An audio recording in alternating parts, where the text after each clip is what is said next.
Hey, welcome back to the VET S.O.S. Entrepreneur Spotlight. Hey, so remember, don't drown in the sea of transition. Grab the VET S.O.S. Lifeline. The Veteran Entrepreneur Spotlight is proud to be affiliated with the Neil Haley Show and sponsored by Spirit Point Solution.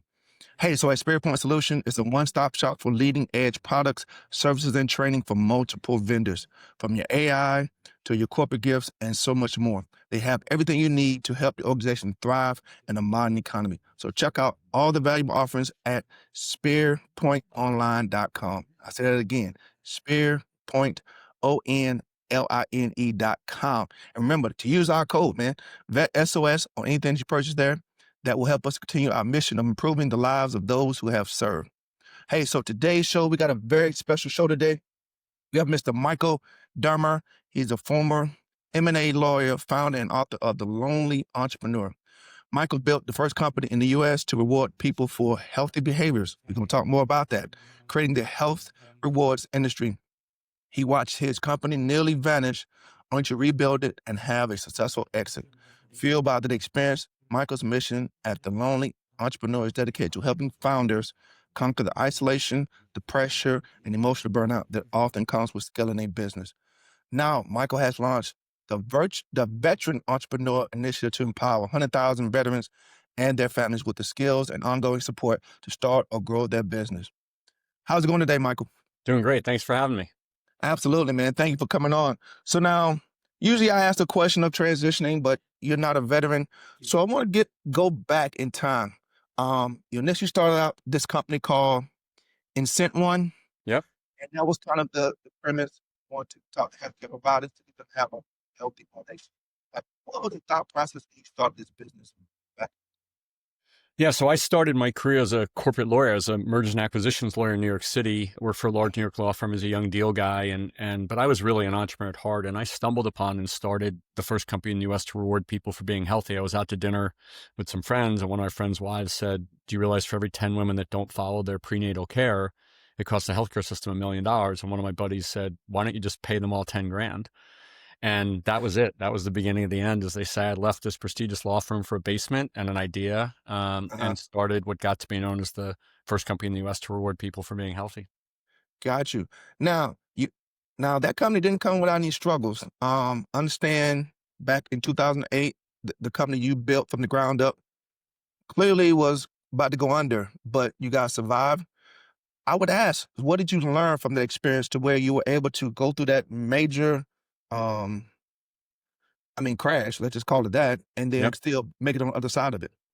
When we first started the company, people said, not that I haven't heard this before, rewarding people. They're like, "We're never going to do this. We're never going to pay people to be healthy." And so we fought and battled for years, for the better part of 10 years, and then broke through, and then grew from, 20 employees to 800 employees. And we were kind of on top of the world. And then the financial crisis hit. So as we say, what we built in 10 years almost got destroyed in 10 days. And it was pretty much true. And so at that point, you just kind of dust yourself off and you build a plan, right? The only thing you can do is to try to take the energy that you have and put it to what you can do tomorrow. What I would say is, what I told my team was, listen, don't hurt anybody, don't break any laws. But other than that, we got to make it up as we go along. So it's, I would never really equate it to war, but you're in a war, right? You don't have Yep. enough money, your customers are collapsing. And so what you do is maybe one night you drink bourbon and eat Haagen-Dazs, but then the next day, right, you build a plan, try to execute your plan. And the hard part is all of our customers were the biggest companies in America. So they were getting killed at the time. So there was no real end in sight. So I think just being super creative and taking all of your energy, and it sounds cliche, focusing on the plan, because you could focus on what if, I can't believe. If you did the math didn't work. So you're just like, I got to put one foot in front of the other, and you chip away. And every day, I used to say, every day I get kicked between the legs about 10 times a day, just stop noticing, which is probably both good and bad, and learned a lot about bourbon. But I think the key was, number one, you got to be super creative. You couldn't just sit there and follow the rules, because, even though an 800-person company is pretty small and pretty big, but in the grand scheme of the world, Bear Stearns was going down. And it's like, you've got to drive the wrong way down a one-way street, be super creative and just try to focus all your energy on the plan and executing. And fortunately, we were able to come out of it after some working, 3 years of 20-hour days. And Wow. fortunately, after that, got approached and got bought. So it worked out great. It was for big boys and girls, as they say. Got you. Got you. So now let's go back a little bit further now. I mean, you're a corporate lawyer. I mean, you're probably making good amount of money at your Yep. corporate lawyer job. Like, what's going on in your mind to say, you know what, I want to leave this corporate, nice, safe corporate job to go be an entrepreneur, like you said, going to the basement, like you starting all over again. So what was that mindset like, and what made you want to do that? For all of your listeners that have had this happen, have had the great fortune of just having that aha moment. Hmm. And it almost feels like there's it becomes oxygen to you. The minute somebody said that to me, why would you just pay these 10 women $10,000 and do the math? That was it. That was the beginning. And it was now don't get me wrong. We researched and we planned and we did all this stuff, but once you set the objective and you go, we could really change the world. We could help the healthcare system. We could help people. We're thinking about somebody that makes $30,000 a year in a factory that could get $100 for doing what helps the system. So, for your folks out there, whether it's the cookies they bake or it doesn't matter what it is. Once you get that passion and that vision, it's not if, it's just how. Don't get me wrong. People are like, what are you doing? You're leaving one of the most prestigious law firms in the world for a basement, but I don't regret it of it. Yeah, I mean, that's definitely, I mean, that's an entrepreneur mindset. I mean, you're leaving the nice, some type safe confines of a night. I'm sure you had an office on the corner overlooking New York City or something like that, and you said, "Oh, I want to go down here to the basement and start something fresh Right. and new." You're like, what? Now, since we're talking about that, how did your family take that? Were you married at the time? Did you have any kids? What was the family situation at the time when No, you I was was I was single. I was good? in my late 20s, Okay. so it made it a little bit easier to be able to do on your own. Uh-huh. But there's still a little bit of you sure you're not insane type of perspectives on it. So, but they got it too. They understood the opportunity to move the needle and not only create something that had the great opportunity to be a great business, but also to help society. And those are the things that really motivated me. It wasn't money. I already had money, had a Uh-huh. great job. It was really, could you create a great business, but also, change the world a little bit. Got you. Now, when you sold your company, you went on to be the CIO's Chief Incentive Officer of WellTalk, and then after that, you started the Dermer Group, and then now you are here, the founder and CEO of the Lonely Entrepreneur. So, kind of tell us that process, because it sounds like you've had a entrepreneur mindset for a very long time. I don't know why you went the lawyer route, but you had a entrepreneur mindset for a very long time. Tell us how that transition got you where you are now as the founder and CEO of the Lonely Entrepreneur. Well, I was really trying to become a professional baseball player. That didn't happen. And so Wait a minute, say what now? Really? yeah, so I was a pretty good college baseball player and Okay. did not make it. So, well, here's what I would say: the transition jobs that you mentioned were really just transition jobs. But for me, I wasn't looking for my next thing. I was just helping some friends in New York, where I'm from, for fun. And one of them said to me, "Being an entrepreneur is really lonely." And I went, didn't think much of it. Was walking down the street a couple weeks later, and I said that to my friend of mine. And he said, "What'd you say?" And I said, "Lonely entrepreneur." He goes, "Oh my God, what is that? That says it all." And I was like, "Yeah, it's just a phrase." He goes, "Come here." And he goes into a Starbucks, packed Starbucks in New York City. And I thought it looked like he was going to rob the place. And I'm like, "What are you doing?" And he screams at the top of his lungs, "Who here is a lonely entrepreneur?" And everybody put their hand up.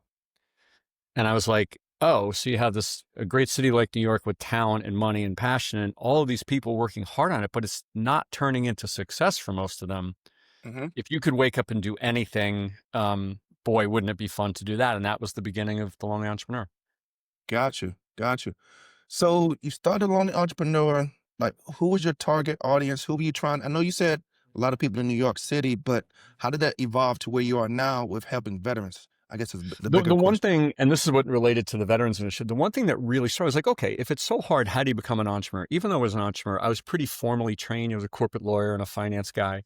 How do you become an entrepreneur? If you get dropped in, Nashville, Tennessee, or Sioux Falls, Iowa, and what I realized is that there was this kind of disorganized hodgepodge of resources, right? Think about when Mhm. you leave the military, like where do you go? You go to a class and and I was a technology guy. I was like, why isn't there just a one-stop shop? Like, why isn't there just an online platform that has everything you need? And so we're like, wow, if you could, it should have been done already by somebody, But it, somebody, yeah, absolutely. right?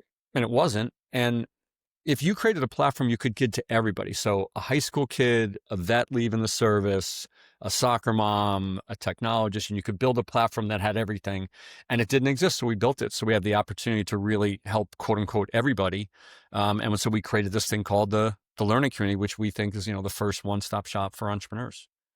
Got you.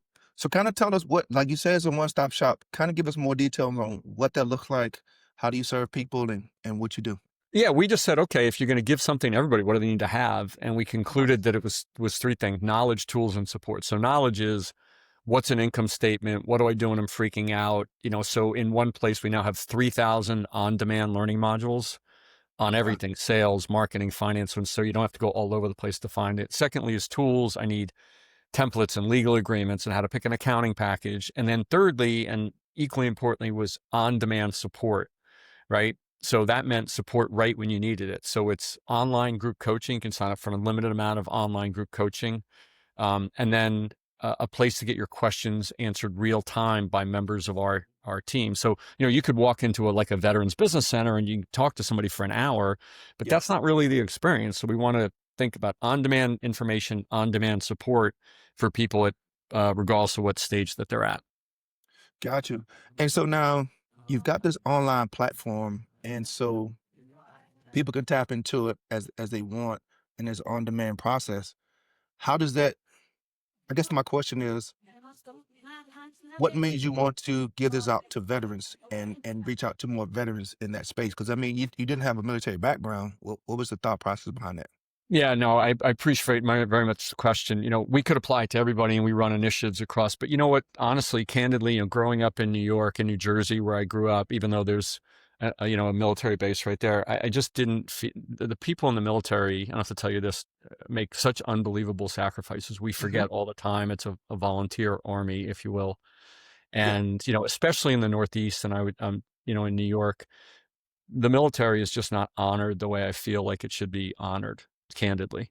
And that always bothered me. And it was something that was very passionate about. Every Memorial Day, I sneak into in a parade. So I just feel that there's no more honored or cherished profession than the military. And that's just not the way it was up in the Northeast, right? Don't get Hmm. me wrong, there's a couple of people there, but people don't wake up in New York and go, man, this is what my father did and I'm proud to do it, as opposed to so many other places in the country. And so you would hear the stories of so many vets leaving the service, and same problem. They didn't have a real good scalable way to learn. There might be a transition center, there might be a veteran business center, but it's like, here's a business plan class and sit down. And so it was just something that was personally a passion of mine. I remember it was in the book, in 2008 when things collapsed and people said, yeah, how'd you get through it? And, Hmm. all that kind of stuff. One thing I always remember, even though I wasn't alive, was D-Day. Imagine the guys getting off the boat, just Yeah. knowing they're going to get shot in the face. I mean, and I would never, ever, ever compare what I went through in 2008, which is business and money and healthcare, to the unbelievable sacrifices of being in war. And so it's something I just always wanted to do something about. And I have spent some time down in Tennessee where those communities are so honored. So it was nothing other than, I just don't think we treat vets the way they should be treated, given the sacrifice they make for our country. Yeah, absolutely. I mean, I can completely agree with you on that one. I mean, I've served over close to 25 years, and sometimes I feel like, okay, most time the best I get is thank you for your service. Um, and then, like you mentioned before, when you transitioning out, I mean, you don't know what you don't know. I mean, I didn't know. I've been in there since I was 18. Now I'm like 42, almost turning 43, getting out. I don't know what the hell's going on outside of that, the confines of this organization. So it's like, it's definitely a big shift for us as veterans, whether you serve 25 years or you serve 5 years. I mean, it's a definitely big transition. So I really commend you for putting this together. And, we always talk about, I mean, the tragedy around healthcare, which should be Mhm. covered, till you die, and that whole Yes. challenge with the VA. But so many people in our small communities around the country have their own businesses, come from family businesses, run a restaurant or a farm or whatever it is. And so the opportunity to have a platform you could give to all of them, Mhm. or at least a lot of them, and not get caught up in the, the politics of the of budgets and things like that, is something that's just we're all really passionate about. Got you. Now, here's another question for you. So now, since it's so many different avenues people can be an entrepreneur, how do you deviate and scale and figure out which ways to help people that come onto your site? This is all in one spot.